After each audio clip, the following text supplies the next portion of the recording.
Hey, welcome back to the Potter Show. We've got something fire today. Goblin Cursebreakers found 43 illegal bindings on Harry at age 8 and declared emergency Wizengamot trial.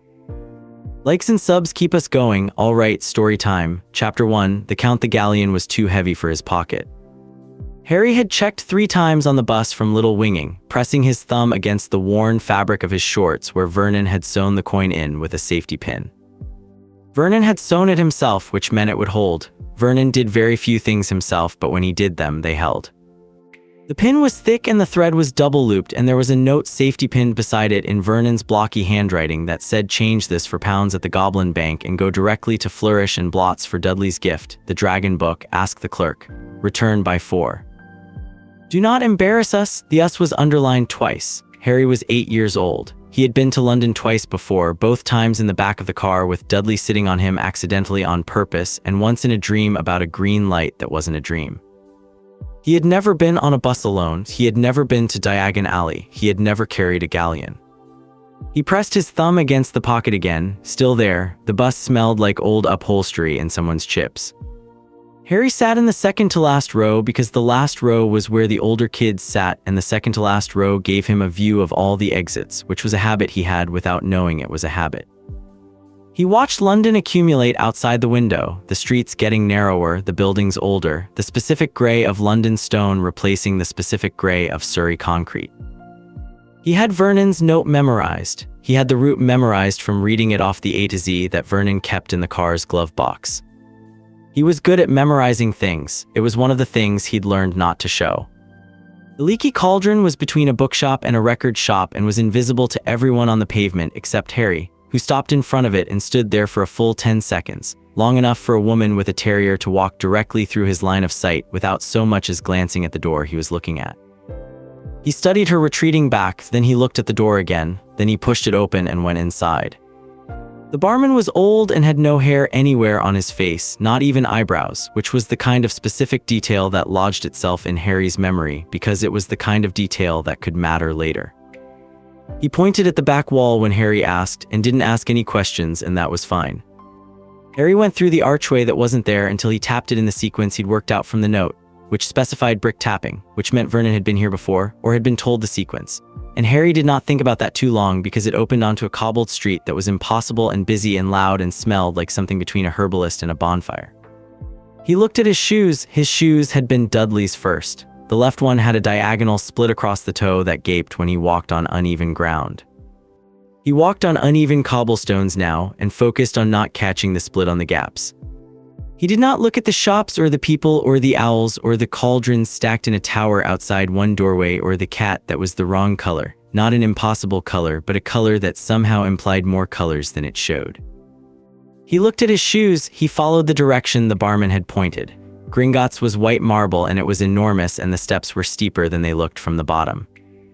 2 goblins flanked the outer doors. Harry read their faces the way he read all faces, the quick automatic scan for register and intention, and found nothing legible, which was information. They weren't watching him specifically. They were watching everyone in the same way a security camera watches, indiscriminately. He went up the steps and between them and inside. The interior smelled like copper and like something older than copper, something mineral and cold that had no name in the vocabulary of a boy who lived in a cupboard and went to state school. The hall was long and vaulted, and the chandeliers held white candles that burned without dripping, and the floor was so clean it reflected the candles back upward, so the light came from both directions at once and cast almost no shadow. Harry counted 17 teller windows from left to right because counting was something to do with his hands when his hands had nothing to do. The queues were short. He joined the one that looked shortest. The goblin at window 9 had a nameplate, IRONFANG, Senior Inheritance and Binding Assessment. He was writing in a ledger when Harry reached the front of the queue, and he did not look up. Account number, Ironfang said. His voice was like gravel in a metal drum, each syllable a separate impact. I don't have one, Harry said. He was looking at the grill between them, the narrow gap at the bottom where papers could pass.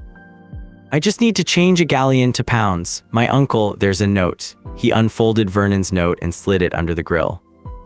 Ironfang looked at it for exactly 2 seconds. He set his pen down. Name, Harry Potter. The pen rolled to the edge of the ledger and stopped at the lip. Ironfang looked up.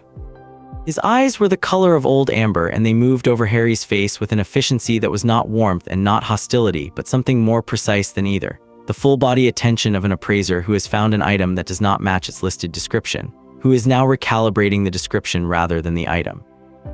He took in the oversized shirt, the too large shorts, the shoes. He took in the scar on Harry's forehead, half hidden behind a fringe of black hair that grew in all directions without assistance. He took in the eyes, which were green and slightly too watchful for a child's face. He tapped the ledger once with the blunt end of his pen, a single flat sound, no ceremony, and said, "Step to the side window. I just need to step to the side window, Mr. Potter." Harry stepped. The side window was a door. A goblin he hadn't seen before opened it from the inside, which confirmed it was a door, and gestured without speaking. This goblin was shorter than Ironfang and wore a set of magnifying lenses on a hinged headband that he had flipped down over his eyes, making them enormous and slightly unsettling, the irises filling the glass like pale coins. Harry followed him through the door and down a corridor that smelled more strongly of the copper and older than copper, and through a second door and into a room that was neither office nor vault but something between the two, a chamber. Stone walls, no windows. A chair in the center that was clearly not built for human proportions, too wide in the seat, too low in the back with armrests at the wrong height, but someone had placed a block of stepped stone in front of it as a footrest, which was a modification, and modifications meant someone had thought about him being here. A table to one side held instruments that Harry did not have names for, rods of dark metal with glass capsules at their ends, rings of braided metal in graduated sizes, a flat disc of something that looked like obsidian and reflected nothing. A ledger blank open, sit, the magnifying lens goblin said. Harry sat. The chair was granite or something that behaved like granite, and it was cold through the fabric of his shorts. The single candle on the wall cast light more yellow than white. "This is a standard inheritance assessment," the goblin said, lifting one of the metal rods.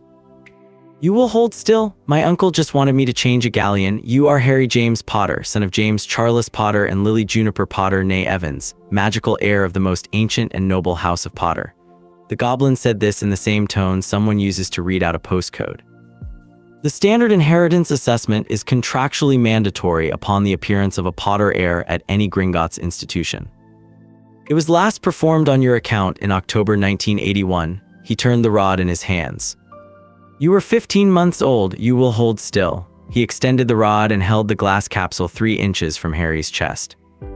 The capsule did not light up. It cracked, a sound like tearing paper. Then the glass fell inward and the rod went dark, and the magnifying lens goblin's eyes, enormous behind the glass, went absolutely, precisely still. He set the rod down. He picked up a second one. That one cracked too, faster this time before he'd even finished extending it.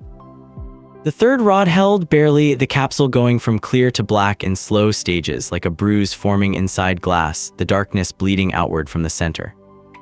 The goblin watched it for 30 seconds with the focus of someone watching a structural calculation resolve. Then he crossed to the wall and pressed a panel that Harry had assumed was stone, and said something in a language that was not English and not anything Harry had a reference for, and waited. Ironfang came through the door 90 seconds later. He looked at the 2 broken rods laid side by side on the table. He looked at the third, its capsule still densely black. He looked at the goblin with the lenses, who said one word in the old language, and Ironfang turned to Harry. "You will not be changing a galleon today," he said. Ironfang worked in silence for a long time. He'd brought a different set of instruments. Older, clearly, the handles worn smooth along the grip by years or decades, the metal of the rods darker and less reflective. The magnifying lens goblin stood at the table with the open ledger, a fresh quill in hand, and wrote continuously, and the only sounds in the room were Ironfang's footsteps, precise and unhurried, and the scratch of the quill, and very occasionally a single word from Ironfang in the old language that the quill goblin transcribed without looking up. The instruments moved across Harry's arms, his chest, the space above his sternum, the back of his neck, the crown of his head. None of them touched him, always 3 inches. The glass capsules darkened or flared or held clear or twice cracked again, and Ironfang noted each result and moved to the next position, and the quill scratched. Harry held still. He was good at holding still. It was one of the skills the cupboard had given him, the ability to exist in a small space for a long time without fidgeting, without drawing attention, without taking up more room than he'd been allotted. He held still and watched Ironfang's face, which told him nothing except that Ironfang found what he was finding significant. because 3 times across the assessment, Iron Fang stopped moving entirely for 3 or 4 seconds, just stopped, standing with an instrument hovering above some part of Harry's body before he resumed. After 31 minutes by Harry's count, Iron Fang stopped. He stood with his hands at his sides and looked at the table and then at the wall and then at the table again, and the expression on his face was something Harry had not seen before, not on Vernon's face, not on any teacher's face, not on Dudley's, not on any of the moving photographs in the newspapers. It had the shape of calculation, but underneath it was something else, something that had weight, the particular weight of a thing about to become irreversible. "Ledger," he said. The Quill Goblin brought it. Iron Fang read through every page slowly, without expression. He turned back to the beginning and read the first line once more. 43, he said. The Quill Goblin said nothing. 43 active magical bindings on the person and core of Harry James Potter, heir of the most ancient and noble house of Potter, a minor child of 8 years. All placed without probate court authorization, without Wizengamot registration, without parental consent, without the subject's consent. Without filing with Gringotts as contractually required for any binding placed on a vaulted account holder. Iron Fang tapped the ledger once with 2 fingers, the sound of it flat and final. "Itemize them for the record." The Quill Goblin cleared his throat and read. The list took 14 minutes to read aloud. Harry did not move during those 14 minutes. He sat in the cold granite chair and looked at a point approximately 2 feet above the Quill Goblin's head, which was a technique he developed for absorbing information without reacting to it, because reacting to information in front of adults who were already upset was reliably the wrong move. Binding Category 1, Core Suppression, 7 instances. Primary suppression placed approximately November 1, 1981, utilizing post-traumatic scarring as a magical anchor. Secondary suppressions placed in staged intervals of approximately 6 months each, most recent application 29 days prior to assessment. Effect: magical output restricted to spontaneous emotional discharge only, structured intentional casting impossible, estimated suppressed core magnitude classified as severe, pending full unbinding assessment. The quill scratched. The candle on the wall burned without flickering. Binding Category 2, Inheritance Restriction, 12 instances. Lock placed on formal recognition of all Potter entailments, including vault access above primary tier, Wizengamot proxy rights, property inheritance across 4 registered estates, formal guardianship review rights, and formal magical education placement. These blocks predate the subject's current non-magical guardianship arrangement and appear to have been placed in anticipation of that arrangement.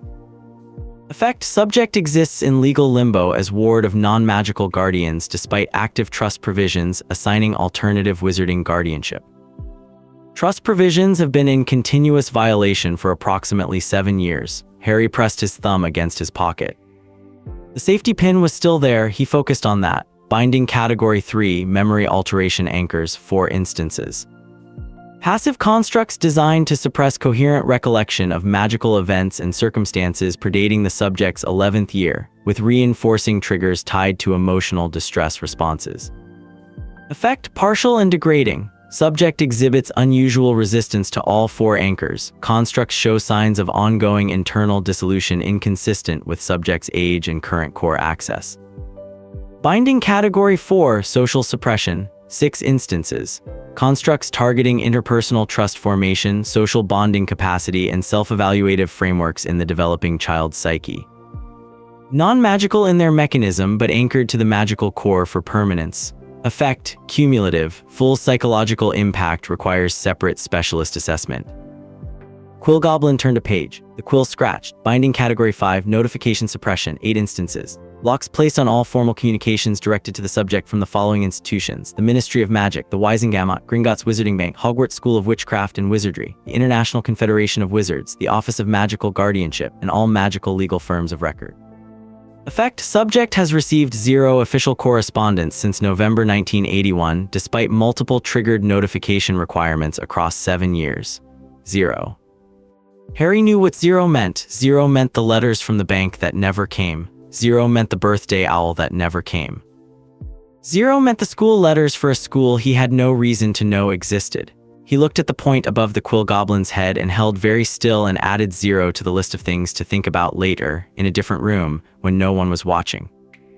Binding Category 6, Tracking and Reporting, 4 instances. Active constructs feeding the following data to an undisclosed receiving address, encrypted. Subject's physical location updated every 6 hours. Subject's emotional state classified by type and intensity. Subject's physical condition including injuries, all accidental magic events including type, magnitude, and trigger circumstances. Effect, ongoing. Receiving address requires separate jurisdictional investigation. Binding Category 7, behavioral modification, 2 instances. Low-level compulsion constructs consistently applied. Effect documented in supplementary analysis. Full scope requires separate ethical review. Total, the Quill Goblin said, 43, all active, all unregistered. All placed without legal authorization as defined by the Goblin Wizard Accord of 1752 and its subsequent amendments. Oldest binding, November 1, 1981. Most recent, 29 days prior to this assessment. 29 days, Harry was counting backwards without deciding to. 29 days ago was the week before school ended. It was the green hair incident. He'd been in the cupboard for 3 days, bread and water, because the green had spread from his hands to Dudley's head in the lunch line with a sound like static electricity, and Dudley had screamed and misses. Fig had been called. 3 days in the cupboard, the door locked, the darkness absolute except for the thin strip of light under the door in the mornings. Someone had placed a binding on him while he was in the cupboard. Someone had been close enough to do that, or had done it from a distance, and either way, 29 days ago, someone had chosen to add to 41. He looked at the cup of water that had appeared on a small table beside his chair at some indeterminate point during the listing. He picked it up and put it back down without drinking. Iron Fang moved to the door. He stopped with his hand on the frame. Origin signatures, he said without turning. The Quill Goblin said multiple. Primary signatures on Category 1 suppressions, all 7, match the registered wand of Albus Percival Wulfric Brian Dumbledore. Secondary signatures on Categories 2, 3, and 5 match secondary registry to the same wand. Category 6 signatures match an unregistered instrument, analysis ongoing. Category 4 signatures are fragmentary but indicate arithmetic compounding. Probable minimum 2 casters working in concert, methodology consistent with academic level knowledge of developmental binding theory. Category 7 wand registered to Dumbledore, secondary registration only, consistent with an applied spell chain rather than a standalone casting. Iron Fang did not move for 9 seconds. Harry counted. Provisional finding, Iron Fang said, and his voice had changed, still flat, still clipped, but underneath the flatness was something that had the quality of a thing long prepared finally being deployed. Under Article 14 of the Goblin Wizard Accord of 1752, as amended 1834 and 1901, Gringotts holds primary jurisdictional authority over any magical binding, contract, or restriction placed upon the person or estate of any individual holding a recognized Gringotts Vault account. Harry James Potter is a recognized account holder. The 43 bindings documented in this assessment constitute an unauthorized encumbrance upon a Gringotts recognized estate and person, placed without filing, without Goblin attestation, and in direct violation of the Accord's mandatory disclosure provisions. The Ministry of Magic has no jurisdiction over this matter. The Wizengamot has no jurisdiction over this matter. He said the last 2 sentences the way you close a door on a room you are done with. This is a Gringotts matter. He left. The new room had a window. Not a window that looked outside, it looked into the rock of the earth, into a seam of bioluminescent mineral that ran through the stone in branching threads, glowing pale green and pale blue, and occasionally a color that Harry's eyes reported as gold, but his brain filed as approximately gold, insufficient data. It pulsed. Not rhythmically, not like a heartbeat, but like the variable pulse of something alive and very large and very old, breathing on a timescale that made human breathing look frantic. The room also had a table, 2 chairs, 1 granite and 1 wooden, the wooden one clearly newer and placed on this side of the table, and better light from 2 candelabras rather than 1 wall-mounted candle. Harry sat in the wooden chair. The Quill Goblin lenses, Harry was calling him internally because the magnifying lens goblin was unwieldy, sat in the granite chair and wrote in the ledger without looking up. The water cup had followed Harry into this room. It sat on the table edge. Harry looked at it. What happens now? Harry said, not quite a question. He'd learned the difference through use between asking a question and making a statement that looked like a question. Real questions created obligation. They suggested you didn't know and that not knowing was a problem. Statements that looked like questions just opened space. Senior Inheritance Officer Iron Fang will invoke emergency tribunal proceedings under Article 14 of the Accord, Lenses said, not looking up. He will file documentation of the unauthorized encumbrances. He will issue mandatory summons to the chief warlock of the Wizengamot, the head of the Department of Magical Law Enforcement, and the Wizengamot Clerk of Records. Are those government people? They are the individuals legally required to respond to an emergency tribunal summons within 4 hours of receipt. Yes. Government people? Lenses turned a page. Harry watched the bioluminescent rock breathe. Do I have to do anything? He said.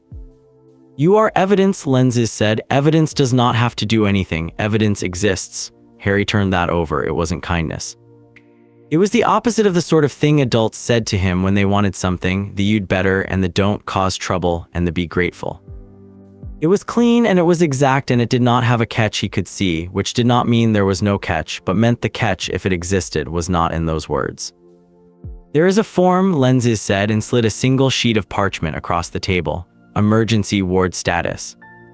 If you sign it, Gringotts assumes temporary legal guardianship of your person for the purposes of this tribunal. It does not affect the Dursleys' Muggle guardianship in any domain outside of this proceeding. It pertains only to your magical estate, your physical safety during the tribunal, and your right to representation in this chamber. No ceremony, no coaxing. Know if you know what's good for you, just the form and the pen and Lenses writing in his ledger as if the form's fate was of entirely equal importance to the ledger's current contents. Harry read the form. He read it the way Vernon had taught him not to read things, all the way through, every clause twice, because Vernon's method was to sign first and argue later, and Harry had watched what happened when you argued after signing often enough to know he preferred to argue, if at all, before. The form was in English. The English was legal, but it was not impenetrable, and the thing it said, stripped of its formal phrasing, was, Gringotts will act as your representative. You can withdraw this at any time by saying so aloud in front of any goblin witness. We are not acquiring any financial claim over you by doing this. He looked for the catch twice more. He looked specifically for the kind of catch Vernon used, which was always somewhere in the while clauses. While you reside here, while we deem it appropriate, while no complaint has been filed. There were no while clauses. He signed it. Lenses took it back without comment, stamped it, and added it to the ledger. Senior Officer Ironfang, Lenses said to the middle distance. From outside the door from the corridor without pause, confirmed. The subject has signed emergency ward status. A silence. 3 seconds. Send the summons. 3 sounds followed from somewhere deeper in the bank, brief, percussive, like something launched rather than dropped, each in a slightly different direction and pitch, and then silence, and then nothing except Lenses' writing and the rock outside the window breathing its long, irregular breath. Harry had been sitting for 4 hours. He'd stood for 2 of them, moving between the chair and the window, because sitting for too long had started to feel like the cupboard in a way he couldn't immediately reason himself out of, and standing was better. Lenses had not commented on the standing. The water cup had been refilled at some point. Harry had drunk from it twice. He had done the arithmetic 11 times. 7 plus 12 plus 4 plus 6 plus 8 plus 4 plus 2, always 43. He'd done it in different orders, grouped the categories differently, added them as pairs 19 and 16 and 8, which still made 43, and the answer was always 43, and at some point the number had stopped being a mathematical result and started being a thing with mass. He thought about the 6 social suppression constructs: targeting, interpersonal trust formation, social bonding capacity, and self-evaluative frameworks in the developing child's psyche. He had sat with those words for approximately 3.5 hours now, and he had turned them over and placed them against specific memories. The way he'd never been able to keep a friend longer than 2 weeks before something happened. The way he always expected the second shoe. The way he looked at a person being kind to him and saw immediately and clearly all the ways the kindness could convert into its opposite. And the fit was very precise. The words and the memories, the way a key fits a lock you didn't know was locked. He did not dwell on this. He put it in the category of things to think about in a different room. He had a very large category of things to think about in a different room. He pressed his thumb against his pocket. The Galleon was still there, he thought. 29 days ago, someone was close enough to add to the list, and they added 2. He thought about the way Ironfang had said most recent, 29 days prior, the way a man reads a damage report, precise and without embellishment. He thought about the tracking constructs ongoing, and he thought, someone right now knows where I am. Someone has known all along where I was, every day in the cupboard, every meal skipped, every 3-day lock-in.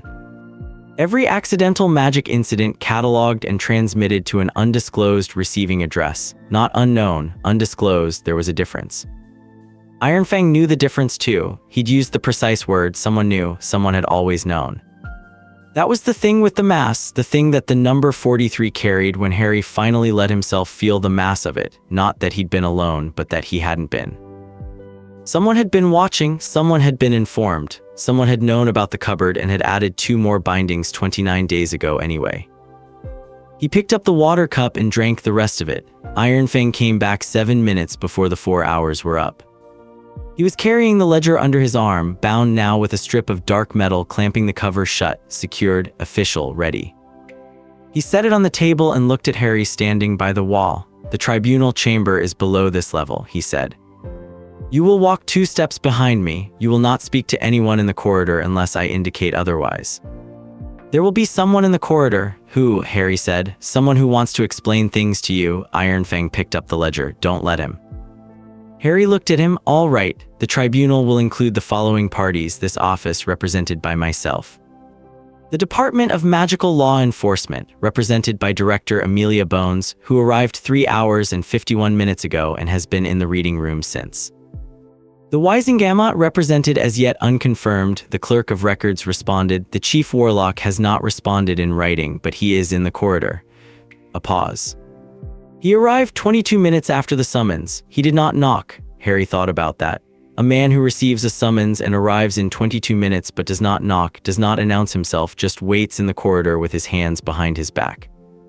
He thought about the wand signatures on 43 bindings. "The woman," Harry said, "Director Bones, she read the assessment for almost 4 hours.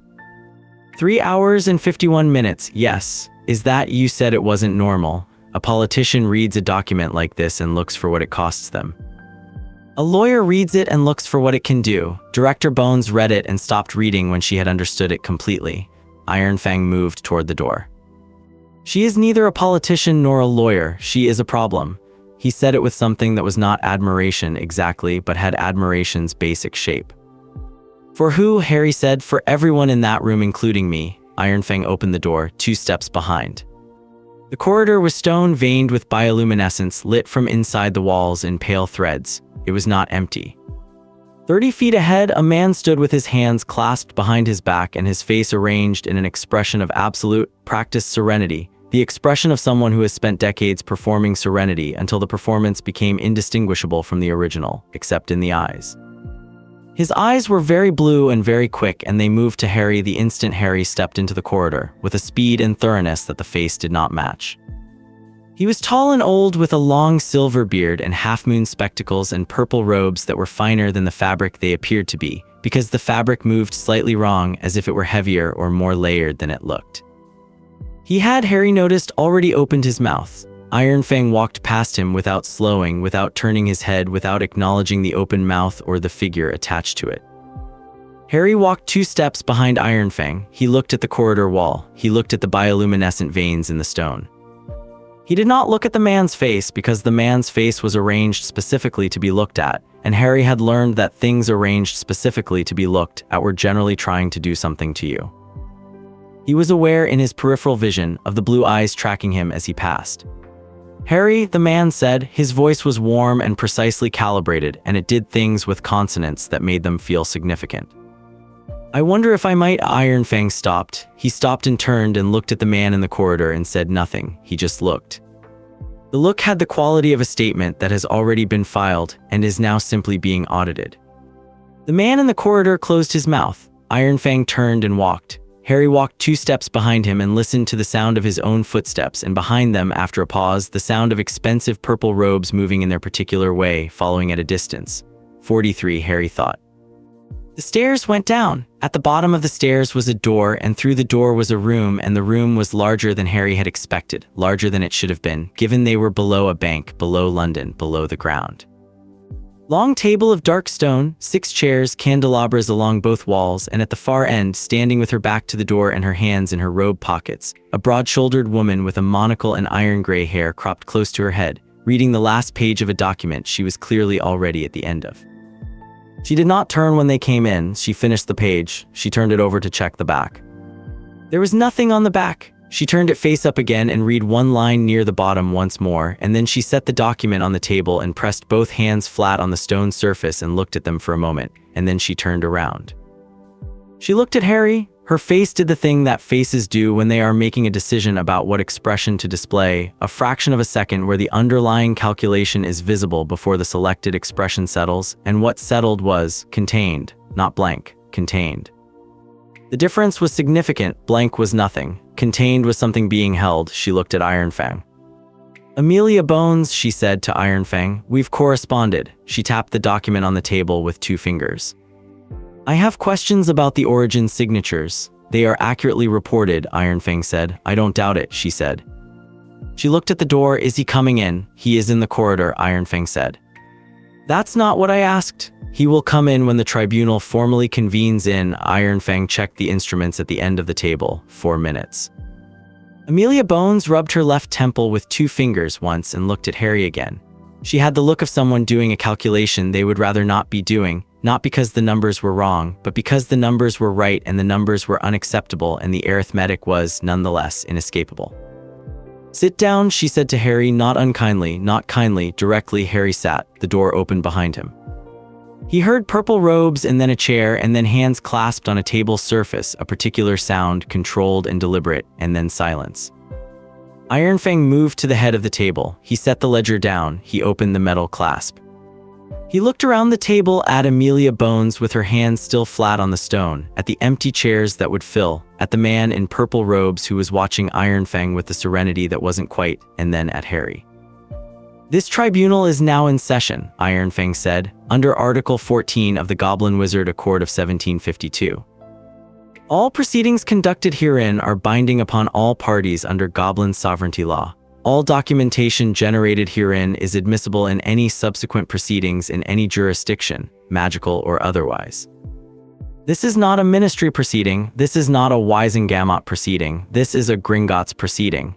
He opened the ledger to the first page. "We will begin with the inventory." Amelia Bones picked up her quill. The man in purple robes said nothing. His hands, clasped on the table, were very still. Harry looked at the bioluminescent veins in the stone wall, different here, deeper underground, more intensely lit, pulsing with that long, variable, ancient rhythm. Someone was about to explain to a room full of powerful adults that he had 43 illegal bindings on his body and soul, and that the signatures on at least 19 of them belonged to the man sitting 2 chairs to his left. He pressed his thumb against his pocket. The Galleon was still there. He waited. Chapter 2, the 43. Ironfang read the inventory aloud. He did not perform it. He did not emphasize, did not pause for effect, did not look up from the ledger to gauge reaction. He read the way a coroner reads a cause of death, in the full understanding that the words are already terrible and require no assistance from the voice delivering them. The candelabras on the walls burned without flickering. The stone breathed its pale light. Ironfang read. 3 more Wizengamot members arrived during the first category. Harry heard the door, heard chairs, did not turn. Ironfang did not pause for arrivals. The room filled around the reading the way water fills around an obstacle, working into the available space, adjusting, settling, and when Ironfang finished the first category and moved to the second, there were 9 people at the table and the room was very quiet. Lucius Malfoy arrived during category 3. Harry knew who he was because lenses had briefed him quietly in the 4-hour waiting period with the same flat administrative efficiency with which he did everything. "You may see these individuals. Here are their names and functions," and Malfoy's entrance was, in any case, self-describing.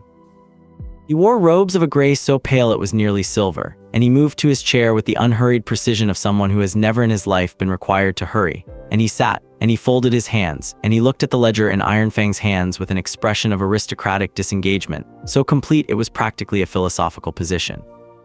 Then Ironfang said, "Binding category 3, memory alteration anchors. 4 instances and the disengagement developed a hairline fracture that was visible for exactly 1 second before it was repaired." Harry saw it. He was watching for it. He had been watching everyone's faces since the moment he sat down, the way he always watched faces, and the faces were doing interesting things. Amelia Bones was writing continuously, which meant she was processing, not reacting. The 3 Wizengamot members who'd arrived during Category 1 had the faces of people who had arrived expecting one kind of meeting and were recalibrating rapidly. The 2 who'd come during Category 2 were whispering to each other and had stopped whispering when Ironfang looked at them once. and the man in purple robes at Harry's left was doing nothing at all, which was its own kind of information, because nothing at all required effort and effort left traces. Dumbledore, Harry was using the name internally now, the way you use a word once you've decided to stop being afraid of it, sat with his hands clasped on the stone table and his face in its practiced serenity, and looked at Ironfang with the expression of a man listening to something he has heard before and is deciding how to respond to. Not surprise, preparation. Category 4, Social Suppression, 6 instances. One of the Wizengamot members, a heavy-set woman in green robes, made a small, involuntary sound. She covered it with a cough. Amelia Bones's quill stopped moving for 1 full second and then resumed. Malfoy said, "I object to the characterization. You are not a party to this proceeding," Ironfang said, not looking up from the ledger. "You are an observer by courtesy of your Wizengamot seat. Observers do not object, they observe." He turned the page. Category 5, Notification Suppression, 8 instances. Malfoy's jaw tightened. The muscle at the hinge of it moved once precisely and was still. Blocks placed on all formal communications directed to the subject from the following institutions. The Wizengamot Clerk of Records, a thin man with ink stains on his cuffs who had arrived last, slightly out of breath and spent the first 10 minutes writing furiously, had stopped writing. He was looking at the ledger. His expression had the particular quality of a professional who has just encountered a violation of his professional framework, so fundamental that the framework itself requires emergency reassessment. The subject has received 0 official correspondence since November 1981, despite multiple triggered notification requirements across 7 years. "That's not possible," the clerk said. He said it quietly to his own notes rather than to the room. "The notification protocols are mandatory. They're automatic. They can," Ironfang said, "if the block was placed before the notification was generated. The block intercepts at the point of generation, not the point of delivery. It is a sophisticated construction. It required foreknowledge of the specific notifications that would be generated." He looked at the clerk over the ledger. "It required knowing what was going to happen to this child before it happened." The room went a particular kind of quiet. Dumbledore said, "Ironfang," and his voice was warm and measured and had the cadence of a man opening a negotiation. "I wonder if..." Category 6, Ironfang said, "Tracking and reporting, 4 instances."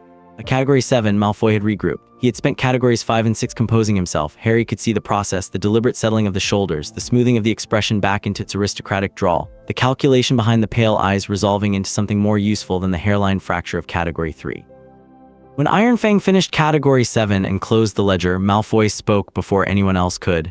"This is extraordinary theater," he said. "The Accord of 1752 is a commercial instrument. It governs financial contracts and vault securities. Invoking Article 14 to convene an emergency tribunal over alleged," he gave the word a slight, precise weight, "magical assessments of a child is a creative interpretation at best and a sovereign overreach at worst, and I would like to hear the legal basis for." "The legal basis," Ironfang said, "is that Harry James Potter holds Vault 687 at this institution, has held it since birth, and is therefore a recognized account holder under every provision of the Accord. Article 14 applies to the person of any recognized account holder, not merely to their financial assets. I can provide you the 1834 amendment text if you have not read it." "I have read it." The amendment was drafted specifically in response to the Whitlock case, in which a Gringotts account holder's assets were encumbered without filing. The tribunal that resulted established that person and estate are legally inseparable under the Accord when the encumbrance is placed on both simultaneously. Ironfang tapped the ledger. 43 bindings on the person who holds the estate. The Accord is not ambiguous." Malfoy looked at him for 3 seconds. Then he looked at the Wizengamot members across the table, the particular look of a man calculating how much of his position they share. 2 of the 3 who'd arrived early looked away. The third, younger, sharper-faced, met his gaze and very slightly shook her head. "The question of origin signatures," Malfoy said, pivoting, "is entirely unresolved. A wand signature on an assessment instrument is not legally equivalent to a wand signature on a witness." "The origin signatures," Amelia Bones said, and her voice cut across the room like a door closing, "are not in question." She had her quill set down and her hands flat on the table, and she was looking at Malfoy with the expression of a woman who has been doing 2 jobs at once for 3 hours and has just decided to stop doing one of them. "I've been the head of the DMLE for 11 years. I know what a forensic binding assessment looks like. Gringotts has been doing them since before the ministry existed. The signatures are what the signatures are. She turned to look at Ironfang. I want the supplementary analysis on Category 7. It is sealed, Ironfang said. I'm the head of magical law enforcement. It is sealed pending the formal determination of whether this proceeding generates a criminal referral. At that point, it will be transmitted directly to your office. A pause, which it will. Amelia Bones rubbed her temple once she looked at her notes. I want to understand the timeline, she said. Walk me through the placement dates. The timeline was worse than the categories. Ironfang walked through it without inflection, referencing the ledger, cross-referencing a secondary document that the Quill Goblin Lenses, who had taken a position against the wall with his own ledger open, produced on request. He began on November 1, 1981, the day after the event that had given Harry his scar, and moved forward through 7 years in precise increments.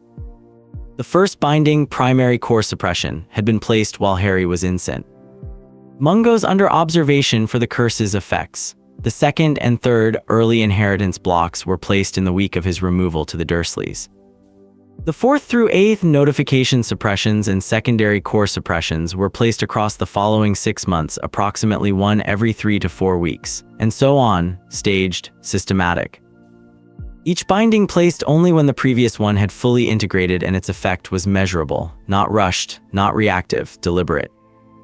This is not the work of someone acting in crisis, Ironfang said. He said it to the room, to no one specifically, the way a judge reads a finding.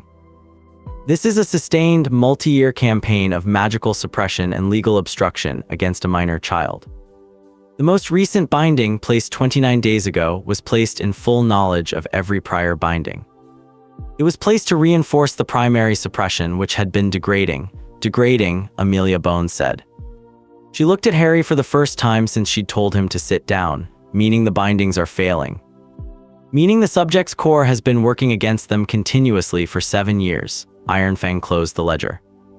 The core suppression was designed for a child with a typical magical signature. The subject's core is not typical. It has been consuming the suppression bindings from the inside, slowly, without the subject's awareness, but measurably. A pause. The instruments detected it on first contact. Harry was looking at the stone table. He was aware of the room looking at him, not all of it, but enough of it. And he was holding very still the way he held still when something large and complicated was resolving around him, and the best contribution he could make was to not add to the complexity. Dumbledore said, Harry. His voice was gentle. It was the gentleness of a very precise instrument calibrated for exactly this register. Harry looked up. Dumbledore was looking at him across the table, and the serenity had shifted, not cracked, not broken, but shifted, into something warmer and more direct, and the blue eyes behind the half-moon spectacles were doing the thing they'd been doing since the corridor, assessing, quickly, what was there. I want you to know, Dumbledore said, that everything that was done with your safety as the paramount consideration. There were factors, Headmaster Dumbledore. Amelia Bones did not raise her voice. She did not need to. You are describing intent. This proceeding is about facts. Intent will be relevant in a subsequent criminal proceeding where you will have the opportunity to describe it under oath with counsel present.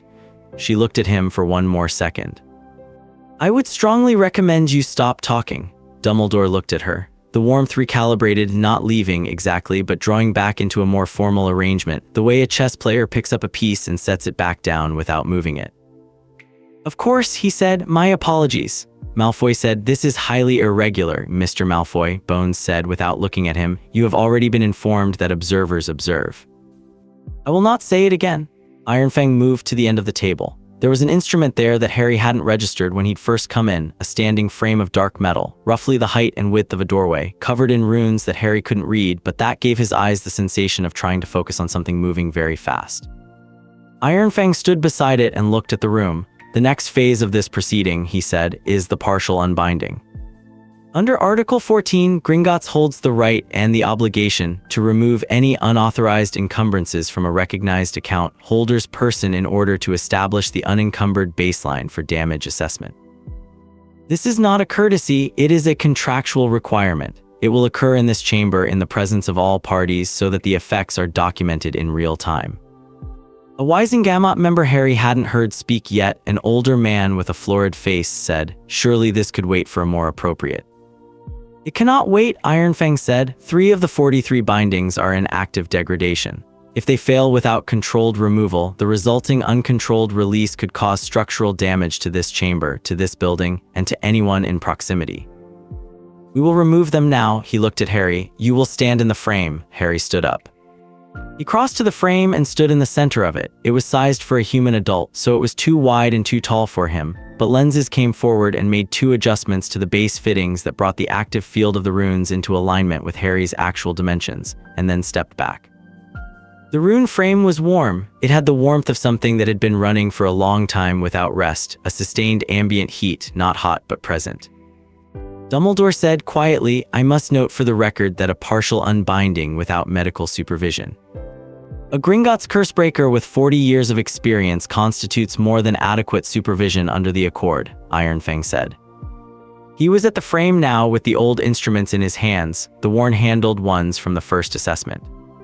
The record so notes, are there further objections from observers? Silence. Ironfang looked at Harry. This may be uncomfortable, he said. He said it with the same tone he used for everything else, which meant it was information rather than comfort, and Harry appreciated that.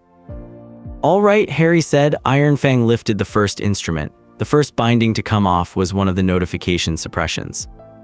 It went quietly, a sensation Harry couldn't describe as pain, exactly, more like the feeling of a word you've been trying to remember suddenly surfacing, except the word was large and the surface was somewhere in his chest, and for a second the room was extremely bright and then it wasn't. Lenses wrote in the ledger. 1, Ironfang said. He moved the instrument to a different position. Category 5, instance 2. The second went the same way, the brightness again briefer. The third was Category 1, a core suppression, a secondary one. This one was different. This one felt like something that had been pressing down from the inside of his sternum for as long as he could remember stopped pressing. Harry hadn't known it was pressing. He thought that was what a chest felt like from the inside. He stood in the frame and breathed, and the room was very bright and stayed bright, not fading, and Lenses was writing rapidly. Category 1, instance 2, Ironfang said. He was watching an instrument fixed to the frame rather than the handheld ones now, a gauge of some kind, a needle moving across a dial. Document current output. Lenses said a number in the old language. 2 of the Wizengamot members looked at each other. That's not right, the sharp-faced younger woman said. She was looking at the gauge. That can't be right. It is right, Ironfang said, with 2 core suppressions removed. The remaining 5 are still active. He held the next instrument steady. This is what a suppressed core looks like, the record so notes. Amelia Bones was not writing anymore. He was watching the gauge. Dumbledore was watching Harry. Harry was looking at the bioluminescent veins in the stone and breathing, and the brightness in the room was partly the candelabras and partly. He was beginning to understand something that was coming from him, because the warmth of the rune frame had shifted and was now flowing in both directions rather than just inward, and the surface of the stone walls was reflecting something back that the candles alone didn't account for. Category 1, instance 3, Ironfang said. The third core suppression was the old one. The first one, placed November 1, 1981, utilizing the scar as its anchor. The one that was the foundation of the others, the one that had been there since before Harry had memories, the one that was older than any feeling he had of himself. Ironfang worked on it for 4 minutes. The instrument moved in small, precise arcs. Lenses had stopped writing and was watching with his lens-magnified eyes fixed on the gauge. The room had gotten quieter in the way rooms get quiet when everyone in them is controlling their own breathing. The primary suppression, Ironfang said without inflecting, is anchored to the curse scar. He moved the instrument a fraction. This removal will be partial. The scar is not an unauthorized encumbrance. It is a consequence of an external curse event. We remove the suppression binding that was attached to it. We leave the scar itself and its native magical characteristics, which are, he checked the gauge, anomalous and will require a separate assessment. Is that understood for the record? Understood, Amelia Bones said. Understood, the clerk of records said, writing. Ironfang looked at Harry. This will be more than uncomfortable. All right, Harry said. Ironfang moved the instrument. It wasn't pain. Pain was a thing Harry understood, the specific registers of it, the different varieties, sharp and dull and burning, and the particular ache of cold. This wasn't in that vocabulary. It was more like the scar opened, not physically, not with blood, but in some other dimension that was adjacent to physical. Like a door had been wedged shut for 7 years and someone had removed the wedge and the door swung open on its own, fast and hard, and everything that had been pressing against it from the other side came through at once. The gauge went off the right end of the dial. The candles went out. Every candle in the room, simultaneously in the space between 1 second and the next, not blown out, not extinguished by wind or water, just gone. The room went dark except for the bioluminescent stone, which had stopped pulsing and was now simply, steadily, intensely lit from within, every vein of it blazing the pale gold-green-blue, brighter than it had been, much brighter, and casting the faces around the table in colors that made everyone look simultaneously alien and completely legible. 3 seconds of absolute silence. Then lenses said a number in the old language, and even Harry, who did not speak the old language, understood from the way lenses said it that the number was very large. One of the Wizengamot members pushed back his chair. The legs of it scraped on the stone floor, loud in the silence. Dumbledore said nothing. He was looking at Harry with an expression that had finally, fully shed the practiced serenity, not afraid, not guilty, but something that was perhaps honest for the first time since the corridor. It was the expression of a man looking at a calculation he got wrong, not the kind of wrong that admits of excuse. The structural kind where the error was in the premise. Malfoy's face had gone, for just a moment, completely blank. Ironfang said, Category 1, primary suppression, removed. He lowered the instrument. 4 core suppressions remain active. We will not remove them today. To remove 4 core suppressions simultaneously without controlled preparation would be inadvisable. He looked at the Wizengamot members around the table. The 3 we have removed are sufficient to establish the unencumbered baseline. I believe it has been established. No one disagreed. The gauge needle was resting against the right side stop, unable to go further, bent slightly from the impact. Harry stepped out of the rune frame. He felt different. He didn't have a better word. He felt like a room that has been aired, all the same furniture, all the same walls, but the air was different, and the pressure was different, and the light came in differently. He walked back to his chair and sat down. Lenses placed the water cup in front of him without being asked. Harry drank from it. The candles relit, one by one from left to right, as if someone was moving along the walls with a taper, except no one was moving. They just lit. Amelia Bones looked at the relit candles. She looked at Harry. She made a note. Malfoy recovered first.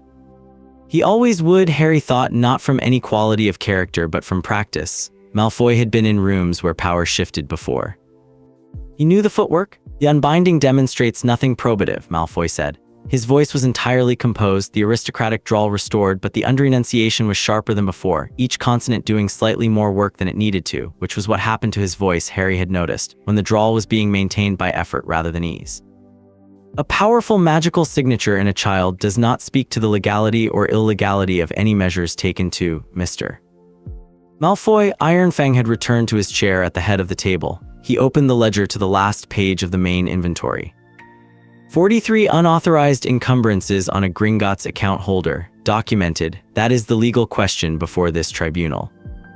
The answer to that legal question is not in dispute. The question before us now is what the tribunal's finding generates in terms of subsequent proceedings.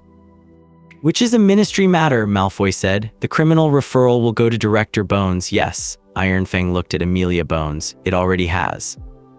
The copy was transmitted to your office at the start of proceedings. Bones looked at Lenses. Lenses nodded. She picked up her quill and made a different kind of notes. The financial remedy, Ironfang continued, is a Gringotts matter. The Potter estate will be restored to its unencumbered legal status in full. All inheritance restrictions lifted. All proxy rights reinstated. All property entailments executed. The trust provisions for alternative wizarding guardianship, he turned a page, will be executed as they should have been in 1981. The trust provisions, Dumbledore said. He said it the way a person says something they already know, to confirm the room also knows it. The trust provisions, Ironfang confirmed. He had his pen now. As specified in the Potter estate documents, filed with Gringotts in September 1979 by James Charles Potter and countersigned by Lily Juniper Potter. In the event of the deaths of both primary guardians before the subject reached his majority, guardianship of the subject's magical person and estate was to pass to the godfather Sirius Orion Black, registered godfather under wizarding law, or in the event of his incapacity, to the nominated secondary guardian. Frank William Longbottom, he looked up. Sirius Black is currently incarcerated in Azkaban. Frank Longbottom is incapacitated at St. Mungo's. The provisions extend to a tertiary guardian designated as, he turned to the specific page, Minerva Isabel McGonagall, registered with the Department of Magical Guardianship in October 1979. The sharp-faced Wizengamot member said, "McGonagall doesn't know, she will be notified," Ironfang said, now that the notification suppression has been partially lifted through standard channels. The ward status signed by the subject at the start of proceedings gives Gringotts interim guardianship in the 48-hour gap before formal magical guardianship can be transferred. After 48 hours, the provisions execute, Dumbledore said very quietly. There are considerations regarding the blood wards. The blood wards, Ironfang said, are not relevant to this proceeding. They are relevant to Harry's safety. They are a separate matter. Ironfang closed the ledger, not with force, just definitively. You are welcome to raise them in a subsequent proceeding, Headmaster.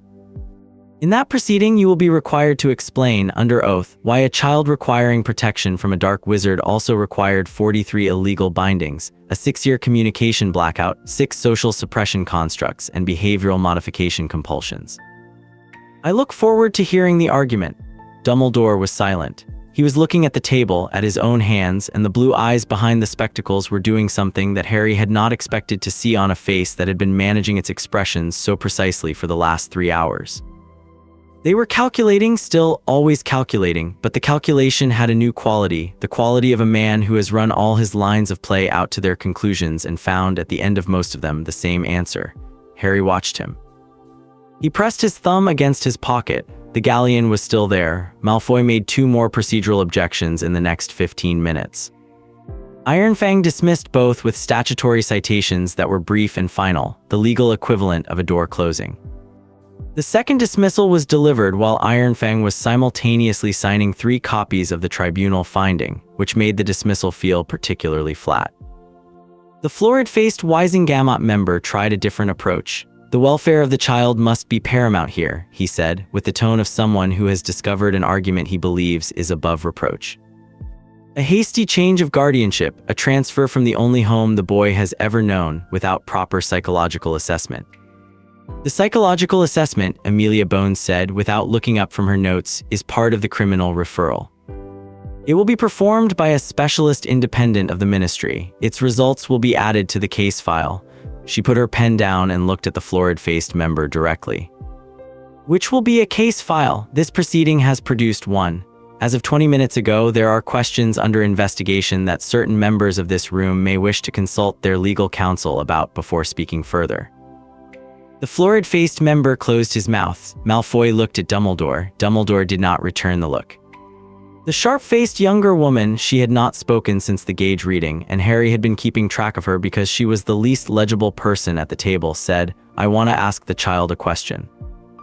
Ironfang looked at her. "For the record," she said, "not on behalf of the Wizengamot, on behalf of the record itself."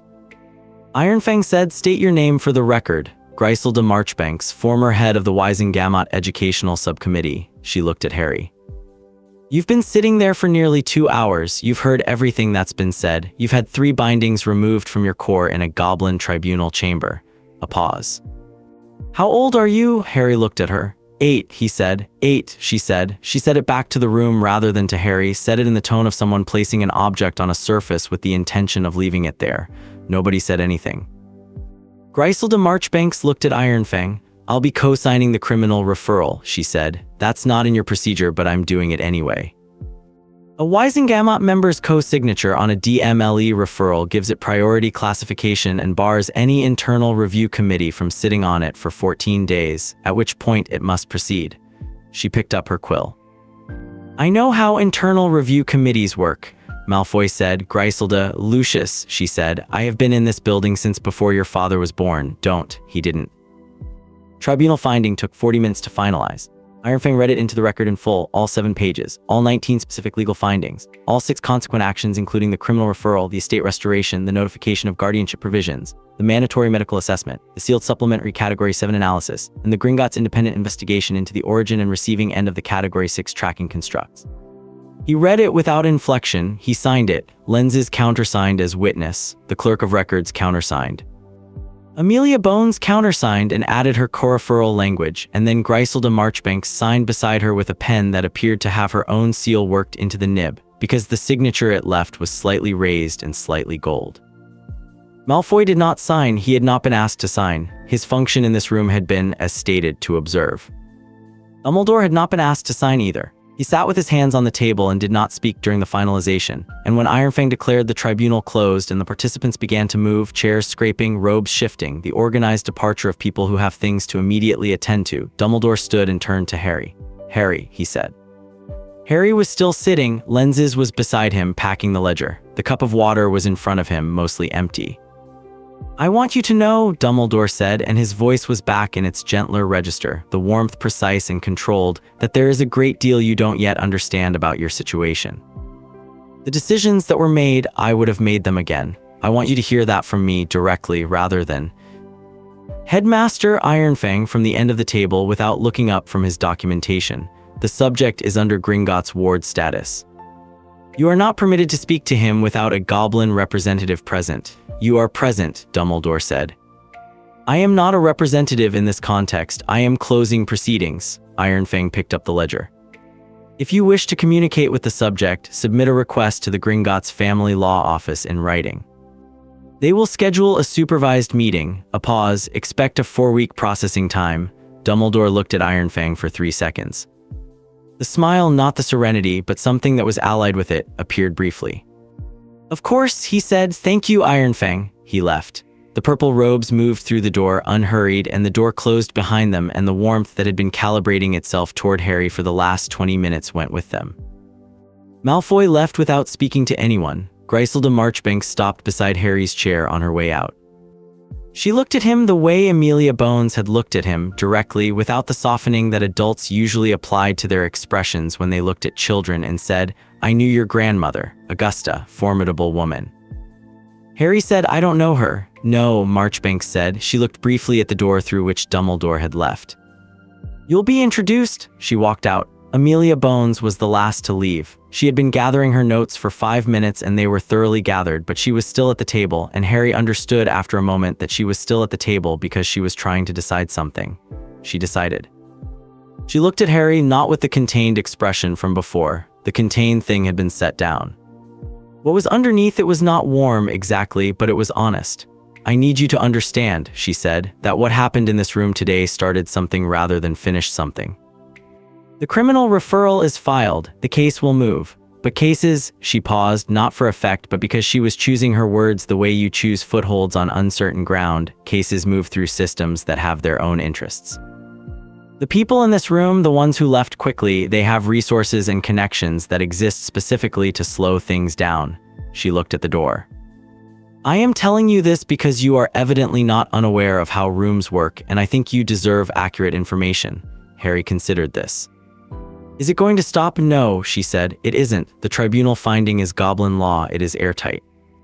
The criminal referral has a co-signature that blocks committee review for 14 days, after which it must proceed regardless of pressure. The estate restoration begins tomorrow morning." She picked up her notes. "What I am saying is that it will be messy and long. And there will be people who will try to explain to you, in various registers, why the things that were done to you were necessary or benign or both. You are 8, which means most people will assume that explaining things is possible." Harry said, "All right." She looked at him for one more second, the assessing look, the honest one. "All right," she said, and left. The chamber emptied.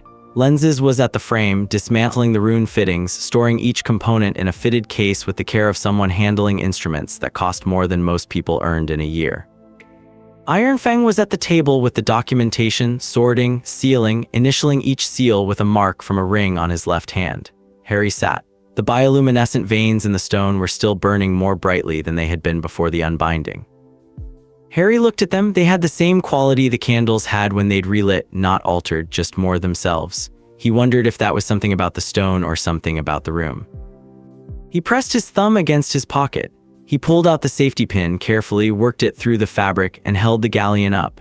It caught the light from the stone walls and from the candles and reflected both back at different angles, the two colors mixing on the ceiling above him. He hadn't changed it. He was supposed to change it, get Dudley's book, be back by 4. It was, he looked at the galleon as if the galleon knew what time it was. It was not 4. It was past 4. How far past 4 he didn't know. He put the galleon on the table in front of him. He thought about going back to Privet Drive. He thought about the note Vernon had written, the "Do not embarrass us" underlined twice. He thought about the cupboard, the safety pin, the narrow strip of light under the door. He thought about 29 days ago, the darkness and the silence, and someone somewhere adding to 43. He thought 43 things were done to me, and the doing of them was documented, and the documentation has been signed by 4 people and transmitted to the department that exists specifically to address the doing of such things. He thought, I am evidence and evidence exists. He thought, they are afraid of what I am. He looked at the Galleon. He thought about Ironfang saying, because you survived something designed to kill you and then survived 43 things designed to contain you, and here you sit. The 3 removed bindings left gaps where they had been, not painful, not even precisely noticeable, but there in the way that a tooth's absence is there, the tongue finding the space. He found them with the same instinct. 3 spaces in his chest where something had been pressing for as long as he could remember. He could feel the other 40 now in a way he hadn't been able to before the 3 were removed, feel them as distinct pressures rather than a general flatness, feel them as things with edges and weight, which was new and was not comfortable but was more honest than not feeling them. 40 to go. He would need to come back to Gringotts, presumably. The estate restoration would require, he wasn't sure what it would require, but it would require his presence, most likely. Ironfang had said the guardianship transfer would take 48 hours. That meant tonight and tomorrow were, he wasn't sure what they were. Gringotts ward status, which meant Gringotts, which meant here, which was below a bank, below London, below the ground, in a room with stone that breathed in light. He had slept in worse places.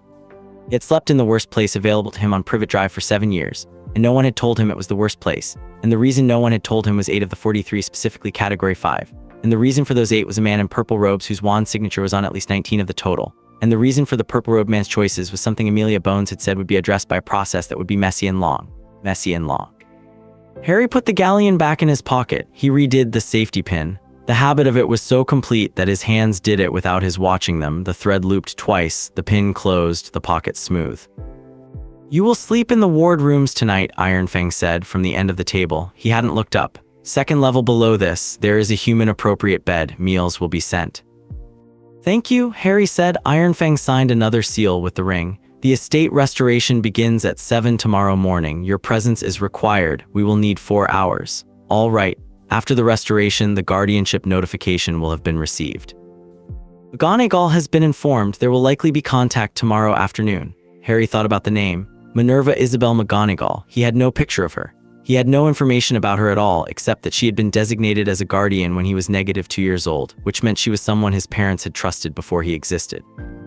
What's she like? He said. Ironfang looked up for the first time in 20 minutes. The amber eyes found Harry across the length of the stone table, and the appraiser's assessment happened, and then Ironfang said, she is competent. She holds her obligations. She does not waste words. A pause. She has been trying to reach you for 7 years through notification channels that were blocked. He looked down at his documentation. She will have things to say. Harry sat with that. He thought about 7 years of letters that never arrived. He thought about the notification suppression, 8 instances, all blocked at generation. She knew, Harry said, that I existed. She knew the whole time. She knew and was prevented from knowing she was prevented. Ironfang turned a page, which is a specific kind of knowledge, yes. The bioluminescent stone pulsed. The candles burned. Lenses had finished with the rune frame and was carrying the case to the door. The documentation on the table was nearly sorted. The session was over in everything but its last administrative details, the way a day is over before the sun has finished setting.